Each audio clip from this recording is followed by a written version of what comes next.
This is the Church of St. Paul in the Desert.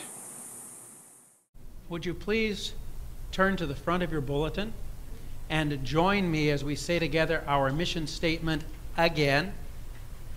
God has invited us to share the abundant life of Jesus Christ through the Church of St. Paul in the Desert by serving Christ in others and by gathering to praise and thank God in worship. We are a welcoming, empowering, supportive community. Amen. Please be seated. In case you didn't catch it, the reason that I had you read that again is because the last verse of the gospel reading that we just had is the source for that part of the mission statement. That was where that idea came from. And so I thought it would really be important to connect it. Now, I'm going to talk a little more about that later, actually quite a bit more about it later. But first, what I'd like to talk about is to settle some scores here. How many times have you been to Good Shepherd Sunday service? And of course, the fourth Sunday of Easter, every year we have one reading or another about shepherds. So this is Good Shepherd Sunday. How many times have you been to one of those services where you've heard sheep called names?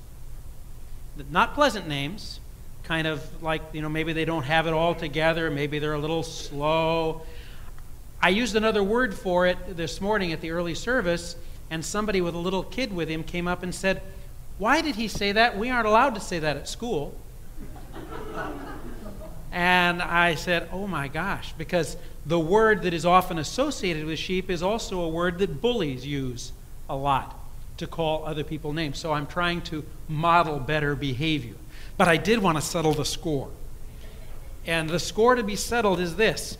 If you ever thought that sheep were somehow less than other animals, this gospel tells you that's not the case.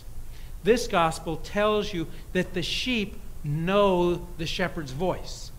The sheep won't follow a stranger. They will run from the stranger because they don't recognize his voice. Now, those of you with children know how long it took you to train your children not to follow somebody who is a stranger, but to recognize your voice, so that they could be safe. Sheep already have it. So let's hear it for sheep, okay? Yeah, woo! Yeah, for the sheep.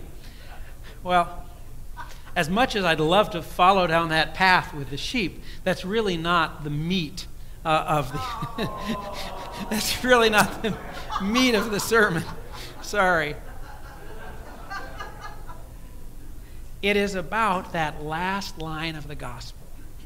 That last line of the gospel where Jesus says, "Those who came before me are thieves and bandits. They came to steal and destroy, but I came that you might have life and have it abundantly." Now, that is an amazing statement to make, but I have a feeling it's one of those statements that everybody says, wow, that sounds really great, but then they don't think about what it might mean, or what do we mean when we think about abundant life? Do we think that living abundantly means the one who dies with the most toys wins? Anybody? No. Okay, that's good. Does the abundant life mean that we will never experience the physical death? No. Does it mean that we will never have to be, that we will never face challenges or perhaps be hurt or suffer in any way? No. The reading from 1 Peter, I need to shout out to the 1 Peter people. 1 Peter reminds us that when we suffer, we need to connect our suffering with Christ and make sure that if we suffer, it's for a good reason. So, abundant life doesn't mean we won't have a physical death. It doesn't mean we will die with lots of stuff. It doesn't mean that we will not ever have to suffer or face any challenges. What does it mean? I was reading on a blog, workingpreacher.org, and David Lose, who is a professor at Luther Seminary in Minneapolis. Minneapolis, is that right? St. Paul, sorry. He was talking about this, and he referred to a program that had been on PBS's Frontline called The Persuaders, and it's all about advertising. And the piece that he was thinking about was one called emotional branding, or emotional branding. And the idea is that with old kinds of advertising, if it was soap, it made your clothes cleaner. If it was a car, it went faster. The advertising was about how good a particular product was in relationship to other products, right? But there's a whole new type of advertising out there that is emotional advertising. It's not about, if you buy these shoes, you'll be able to run faster, but if you buy these shoes, you will be able to take on all that life hands you. You will be able to face challenges and deal with them. Just do it. Okay? There's all sorts of ads like that are all about something that the advertisers have picked up on. And that is that people are hungry. They are hungry for knowing that they matter in some way. They are hungry for knowing that they have a purpose, that they're a part of something larger, and that they're going someplace. And one very poignant line in this little video said, and people are now finding that in places where schools and churches used to fill that need.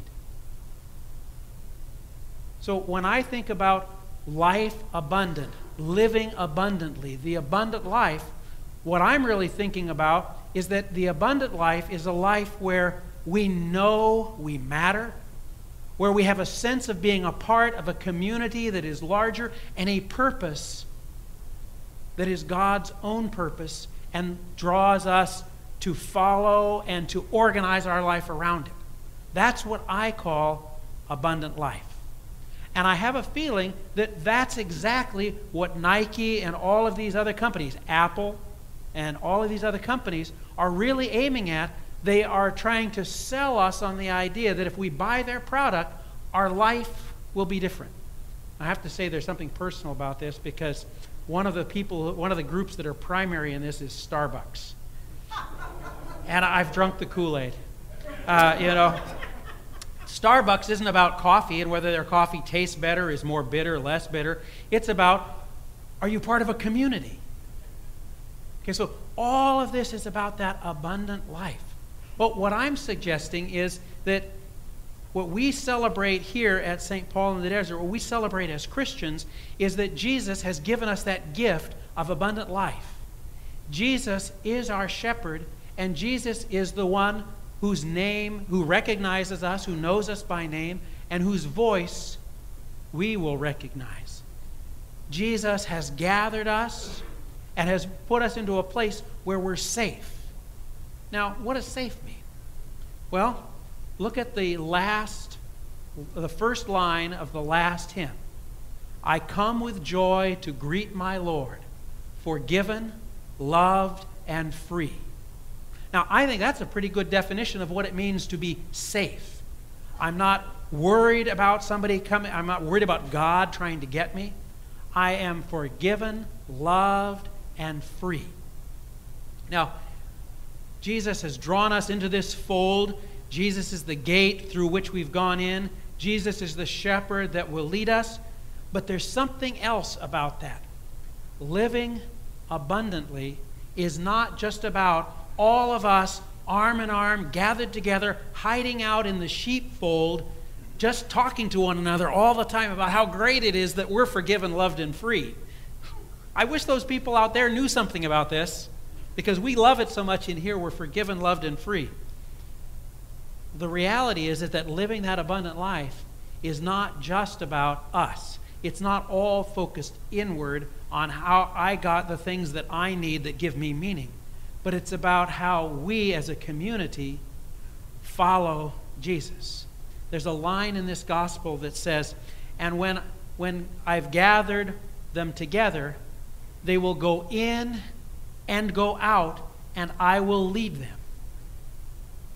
So we have a coming in, a gathering together, a sharing with one another, and we have a going out, where knowing that we have the support of one another, we can go out into the world and take that message of forgiveness, love, liberty to the people outside who haven't heard it.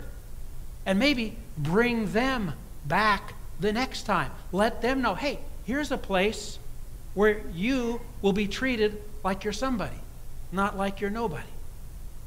Now, there's all sorts of ways that we offer that kind of caring, and there's parts of that caring that we're really very good at. When I talked about Rex and his needs, you can't imagine the number of people who said, oh, what does Rex need? So lots of people are ready to come together for that. We have several women who perhaps need rides to church. You've seen ads from time to time, and we may not get that done every week, but more or less we'll get that done. But there are all sorts of other needs that are not about us and about the people that we know and are friendly with, where these needs are about people who don't have anybody watching out for them. They have no clue that they're forgiven. They have no clue that they're loved. The invitation is that if we follow Jesus and gather together and care for one another, we will also be strengthened to go out and make a difference in the community around us.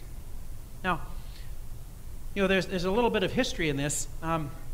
There may be some people who remember this, but the story that I heard is that when one of our former rectors, Father Barnhill, went to Alabama to march with Dr. King, members of this church stopped coming. Now, by the time I got here, that story had been remodeled. They stopped coming because of the new prayer book. The new prayer book was a long time after Father Barnhill. They stopped coming because their priest was identified with something that they felt was not appropriate for the church to be connected with. We have all sorts of things like that. I'm not giving you notice here that all of a sudden I'm going to be involved with everything that's out there. My point is that there are all sorts of people who don't know that they're forgiven, don't know that they're loved, and don't on a daily basis experience that they're free. And God has called us to be strengthened, to go out and follow our shepherd out into the places where there's need and take that shepherd's voice with us that we might bring them back where they can find the kind of care and love that we've come to know. Now, do you remember last week you had homework? The homework was to take the reading and to meditate on it. Homework continues this week. Take this reading home with you and think about that. Think about your own, because I've given you an idea about what the abundant life is. I bet every single one of you has an idea of what that means to you. I would invite you to reflect on that, and if you feel led to, write me a note, send me an email, send me something about what that abundant life means to you. And maybe, just maybe, through this Easter and through the next, we'll work our way to the point where we're following our shepherd on a regular basis, where we're not just coming in and feeling safe, but we're going out and taking a risk that the world that doesn't know Christ and doesn't know his love might hear about it and experience it from us. Amen.